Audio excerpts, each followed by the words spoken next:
우리가 이게 살면서 늘 찾아오는 감정 중에서 하나가 이제 절망입니다. 아마 이 감정을 안 느껴본 사람은 없을 겁니다.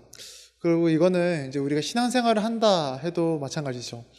우리가 신앙생활을 할 때도 이 절망이라는 감정은 언제나 이제 우리에게 찾아옵니다.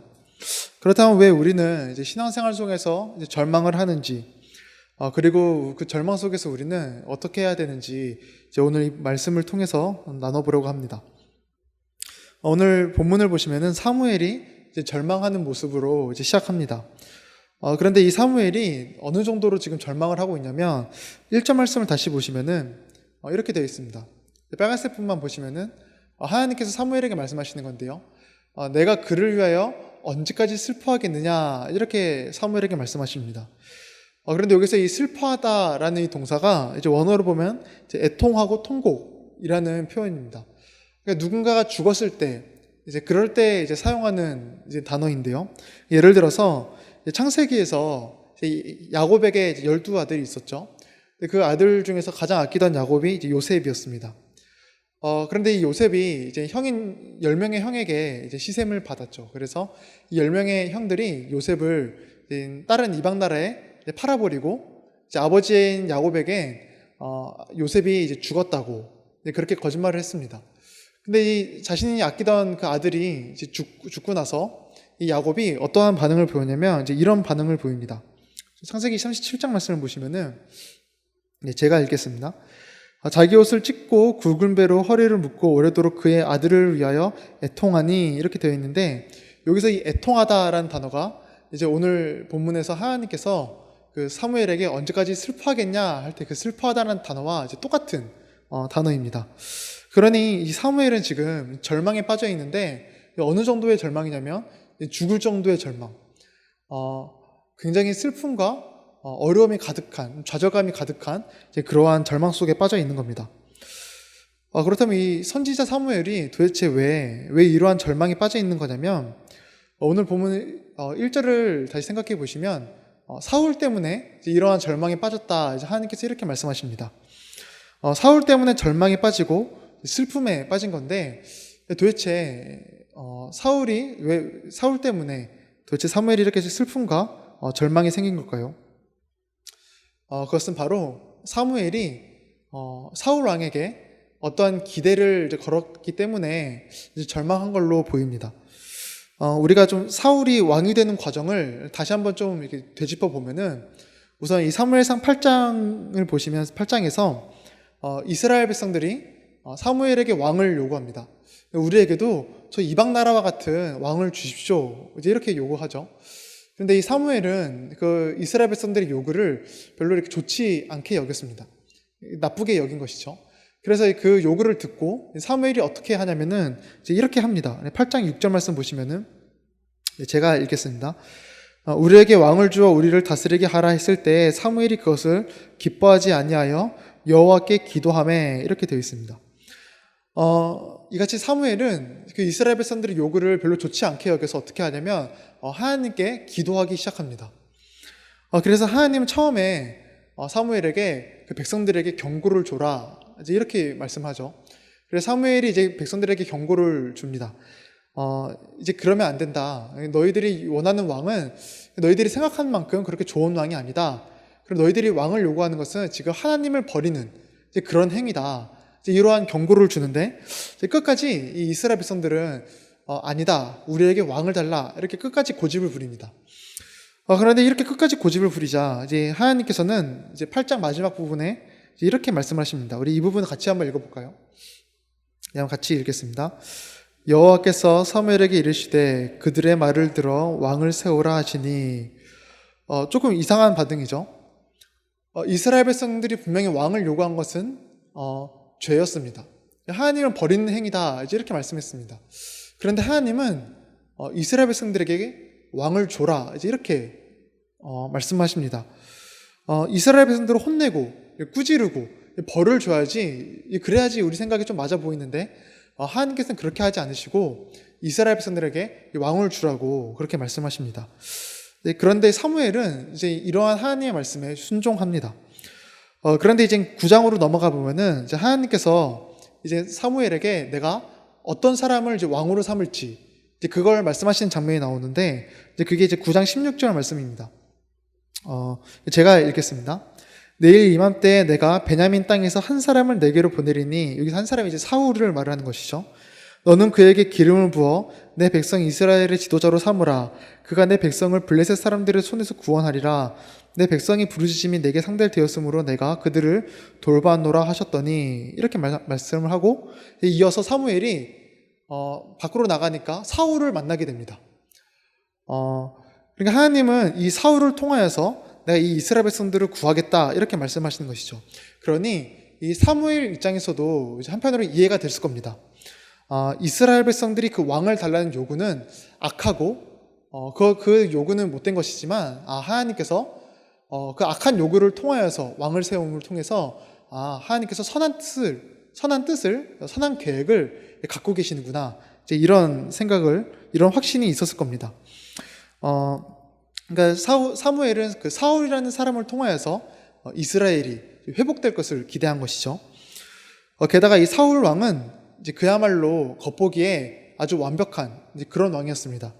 외모도 훌륭했고 키도 이제 컸다고 나오고 성품도 초반에 보면 굉장히 온유하게 나옵니다.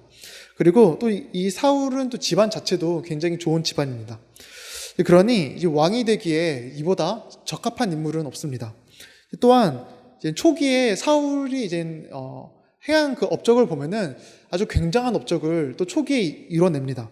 이제 암몬 사람들이 이스라엘을 이제 공격해 오는 일이 이제 11장에서 일어나는데, 사울은 이제 소를 조각내서 소를 이제 각을 뗀 다음에 이제 이스라엘 각 지방에 보냅니다. 그래서 이스라엘 백성들에게 지금 당장 이리로 오지 않으면은 이 각든 소처럼 너희를 각드겠다, 이렇게 말을 해서 이제 이스라엘 백성들이 이렇게 그 암몬 사람들이 공격해온 그 지역으로 모이게 되죠. 그리고 그렇게 전쟁을 해서 이제 암몬 사람들을 크게 이제 이기게 됩니다. 이렇게 암몬의 침략을 대응하는, 이제 거기서 이기는, 승리하는 이런 대단한 업적을 딱 이뤄내니 이제 이스라엘 백성들 안에서도 야, 사울이 진짜 우리 왕이다, 이제 이런 반응이 일어나고, 사울을 왕으로 여기는 사람들이, 왕으로 이제 반대하는 사람들이 있다면 우리가 그 사람들을 찾아내서 죽이자, 뭐 이런 반응까지 나옵니다. 그리고 이제 거기서 선지자 사무엘도 이제 그 사울 왕을 보고 이제 이렇게 반응을 냅니다. 우리 11장 14절 말씀을 한번 볼까요? 이거 제가 읽겠습니다. 사무엘이 백성에게 이르되 오라, 우리가 길갈로 가서 나라를 새롭게 하자, 이렇게 말을 합니다. 그 사울 왕의 딱 업적을 보고, 야, 저 사울이 이 이스라엘을 이제 새롭게 할 왕이구나, 이제 이렇게 여겨서 이제 길갈로 가서 우리가 새 언약을 이제 맺자, 이렇게 말씀을 하는 거죠. 이와 같이 사무엘은 이제 하나님께서 저 사울을 통해서, 저 사울 왕을 통해서 이 이스라엘을 회복시키는구나, 이제 이런 어떤 기대감이 있었습니다.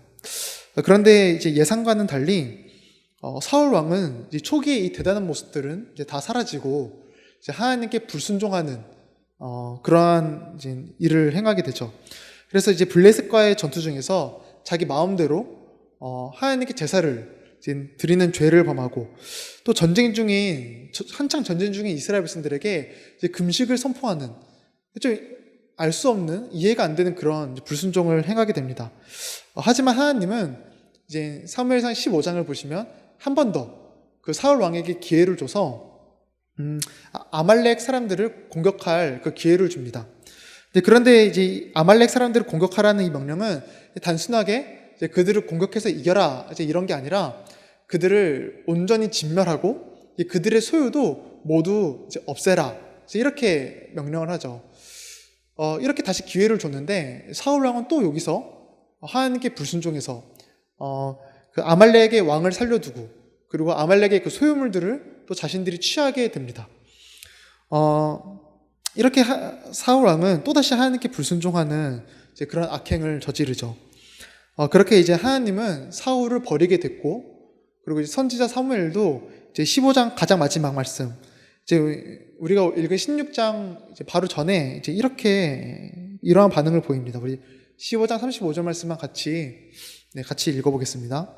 사무엘이 죽는 날까지 사울을 다시 가서 보지 아니하였으니 이는 그가 사울을 위하여 슬퍼함이었고 여호와께서는 사울을 이스라엘 왕으로 삼은 것을 후회하셨더라.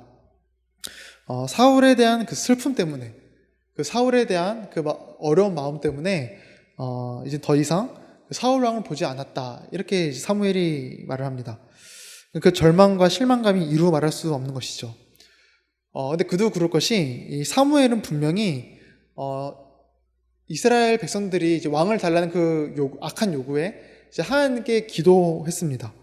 그러니까 하나님을 끝까지 붙든 것이죠. 그리고 기도 가운데 하나님께서 이제 왕을 세우라 이제 명령해서 또 그 명령에 또 순종하는 마음으로 하나님께서 명하신 그 사람을 또 왕으로 세웠습니다. 그리고 그 사울을 왕으로 세우고 난 후에도 이 사무엘의 기도는 이제 멈추지 않습니다. 그리고 또 말씀 한 개만 더 보면은 12장 23절 말씀인데, 네, 제가 읽겠습니다. 나는 너희를 위하여 기도하기를 쉬는 죄를 여호와 앞에 결단코 범하지 아니하고, 이렇게 말하죠. 사무엘은 끝까지 이스라엘을 위해서 기도하고 하나님께 순종한 그런 사람이었습니다. 그런데 이스라엘은 이전보다 더 타락하게 되니 이제 사무엘에게는 절망이 찾아오는 게 결코 이상한 일은 아닐 겁니다. 계속 기도하고 하나님의 뜻에 순종했는데 결과는 비참한 결과를 맞이하니 절망인 것이죠. 이처럼 우리가 이제 신앙생활 하면서도 힘들고 이제 마음이 어려워질 때가 언제냐면, 하나님께 나는 기도하고 나는 하나님의 뜻에 또 순종하며 그렇게 살았는데 내 인생의 결과는 더 비참해지는 것 같고 하나님의 일하심은 이제 어긋나는 것 같을 때, 그럴 때 우리 안에는 절망감이 찾아옵니다. 혹은 이게 분명히 하나님의 뜻이다 라는 그 확신으로 그 일을 행했는데 그 결과가 내가 생각하고 내가 바라던 모습과 정 달라질 때, 그때 우리 안에는 어떤 좌절감과 허무함이 찾아오게 되죠. 제가 이제 예전에 있던 교회에서 이제 아이들을 이렇게 섬길 때 정말 그 지극정성으로 섬겼습니다. 특히 이제 중1들, 이제 6학년에서 중1로 넘어온 애들한테 굉장히 지극정성이었는데, 그래서 뭐 애들 다 데리고 막 이제 영화관 데리고 가서 다 팝콘 사주고 영화 보여주고, 영화 보고 나서 배고프다니까 또 교회 데리고 가서 라면 끓여주고, 그래서 그리고 뭐 선물도 사주고 막 여러 가지 지극정성이었습니다. 그래서 몇몇 애들은 저한테 뭐 가정 얘기, 그리고 뭐 진로 상담 막 여러 가지 하면서 전도사님한테 말하니까 너무 속이 후련하다고 뭐 그렇게 애들이 말하기도 하고. 그런데 애들이 교회를 안 나오는 겁니다. 이게 아무리 열심히 했는데 애들이 교회를 그렇게 안 나오는 겁니다. 그래서 전화를 해서 왜 교회 안 나왔냐 그러면 뭐 늦잠 잤다 그러고 뭐 PC방에 갔다 그러고, 그래서 또 이렇게 만나서 또 뭐 사주고 교회 나오겠다 하면 또 그 주일에 또 교회를 안 나오는 겁니다. 그래서 제가 한때 마음이 너무 이제 어려워진 것이죠. 하나님 도대체 왜 이러십니까? 저 정말 열심히 한 것 같고 좀 기도도 열심히 했는데 왜 애들이 교회를 안 나옵니까? 정말 어려운 마음이 그때 있었습니다. 이처럼 우리가 신앙생활을 하다 보면은 이럴 때가 있습니다. 나는 열심히 하고 정말 그 뜻에 순종한 것 같은데 어떤 결과가 보이지 않고 어떻게 꼬여만 갈 때, 그럴 때가 있습니다. 그런데 우리가 이제 그러한 상황 속에서 더 괴로운 이유는 뭐냐면, 그러니까 우리에게 더 힘듦을 주는 건 뭐냐면, 하나님은 분명 실패하지 않는다라는 것을 우리는 알기에 그렇습니다. 하나님은 분명 선하시고 온전하신 분이라는 것을 이제 우리는 다 압니다. 그러니까 더 힘든 것이죠. 하나님은 분명히 선하신데, 하나님은 분명히 실패가 없으신데 왜 이런 상황이 생길 걸까? 혹 나를 버린 게 아닐까? 뭐 이런 마음이 드는 것이죠. 그래서 이제 시편에 보면은 이제 이러한 기도가 나오죠. 시편 88편 말씀 보면은, 네, 우리 이 두 편 말씀인데 한번 같이 읽어볼까요? 여호와여 오직 내가 주께 부르짖었사오니 아침에 나의 기도가 주의 앞에 이르리이다. 여호와여 어찌하여 나의 영혼을 버리시며 어찌하여 주의 얼굴을 내게서 숨기시나이까. 오늘 저자도 보면은 그렇게 부르짖고 기도하는데 어찌하여 나를 버립니까? 이렇게 고백을 하죠. 그 하나님에 대한 진리가 때로는 나를 더 힘들고 나를 더 아프게 할 때가 있습니다. 그렇다면 우리는 이제 하나님께서 온전하시고 분명 하나님은 실패가 없으시다는 걸 아는데, 그런데 도대체 왜 우리는 절망을 할까요? 왜 우리는 낙심할까요? 바로 신앙생활 가운데 사람 혹은 어떤 환경과 어떤 상황에 너무 집중해서 그렇습니다. 이제 오늘 본문에서도 보시면 하나님께서 이제 사무엘에게 이렇게 명령합니다. 1절 말씀 볼까요? 1절 말씀 보시면은 이렇게 제가 읽겠습니다. 너는 뿔에 기름을 채워 가지고 가라. 내가 너를 베들레헴 사람 이새에게로 보내리니 이는 내가 그의 아들 중에서 한 왕을 보았느니라 하시는지라. 하나님께서 이제 그 절망에 빠져 있는 그 사무엘에게 뭐라고 하냐면, 저기 이제 베들레헴 사람 이새에게로 가라. 내가 그들 중에서 한 왕을 세우겠다. 이렇게 말을 합니다.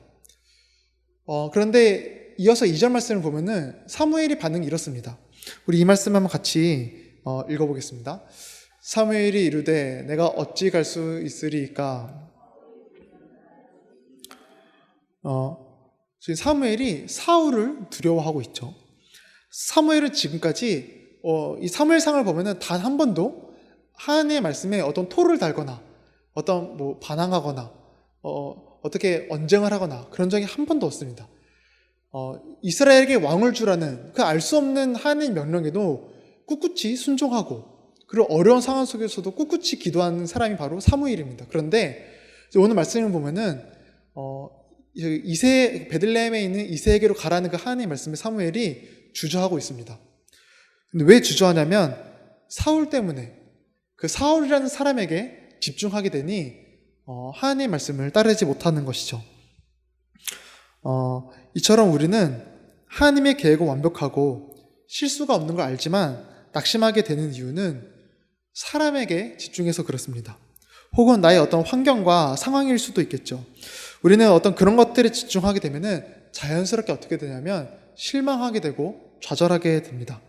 다르게 말하면 우리는 신앙생활 속에서 나도 모르게 사람에게 기대하게 되고 사람에게 어떤 소망을 둔다라는 겁니다. 아까 제가 이제 말했던 그 아이들, 그 중1들 때문에 굉장히 힘들었다고 했었죠.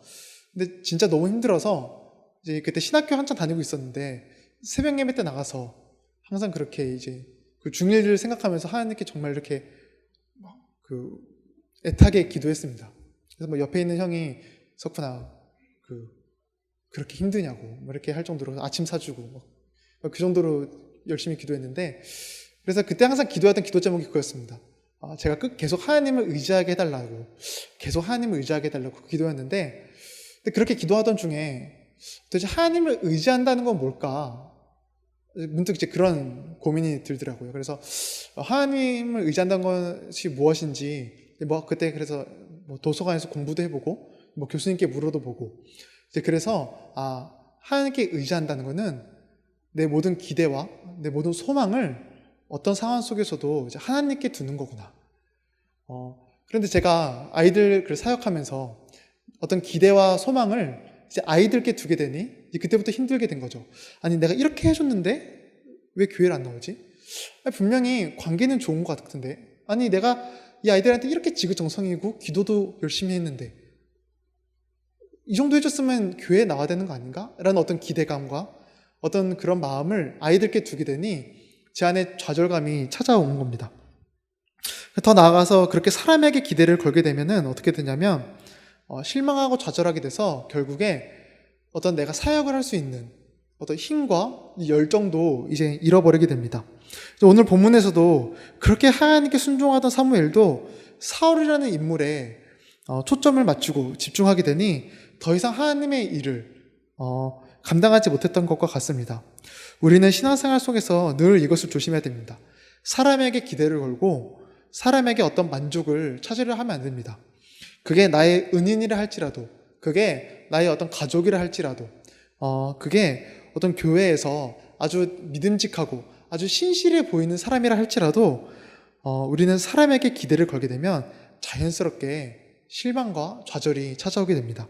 결국에 모든 사람은 죄인이기에 그렇습니다. 모든 사람은 죄인이기에 결코 우리에게 그 기대를 충족시켜 줄 수도 없고 만족을 줄 수도 없습니다.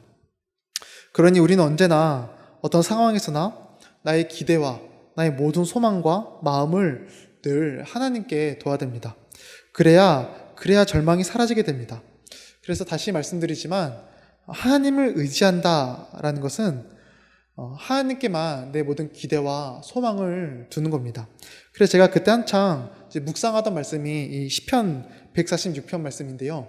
우리 한번 같이 한 3절만 같이 읽어보면 3절과 4절 말씀은 제가 먼저 읽겠습니다. 3절과 4절을 보시면 귀인들을 의지하지 말며 도울 힘이 없는 인생도 의지하지 말지니 그의 호흡이 끊어지면 흙으로 돌아가서 그날에 그의 생각이 소멸하리로다.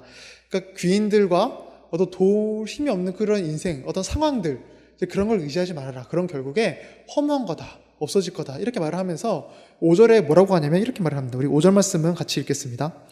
야곱의 하나님을 자기의 도움으로 삼으며 여호와 자기 하나님에게 자기의 소망을 두는 자는 복이 있도다. 아멘.